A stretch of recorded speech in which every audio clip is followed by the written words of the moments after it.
Budget नामंजूर। Sindh assembly में budget इजलास शुरू होते ही अपोजिशन ने शोर शराबा कर दिया। बैनर्स उठाकर एहतजाज किया गया, शदीद नारेबाजी हुई। वज़ीर आला को तकरीर रोकना पड़ी। कायदे हिज़्ब इख्तिलाफ अली खुर्शीदी ने शिकवा किया कि बजट पर एतमाद में नहीं लिया गया।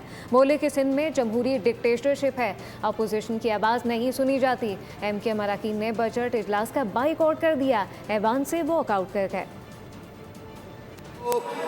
इजाजत दे रहा हूं, अगर आपने बोलना है तो बोल लें, स्पीच करने दें CM साहब को।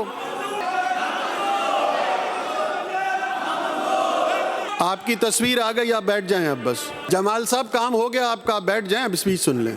हो गया हो गया हो गया हो गया। माइक खोल देता हूं, बोलें आप। पहले फैसला कर लें, आप बोलेंगे, इफ्तिखार साहब बोलेंगे। सर वन वे ट्रैफिक चल रहा है, सर वन वे ट्रैफिक चल रहा है।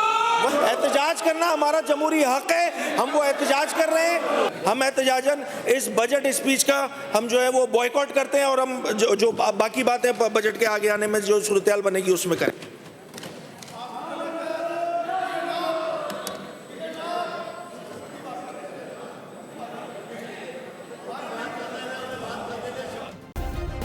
सब्सक्राइब करें और बेल दबाएं ताकि कोई खबर रह न जाए।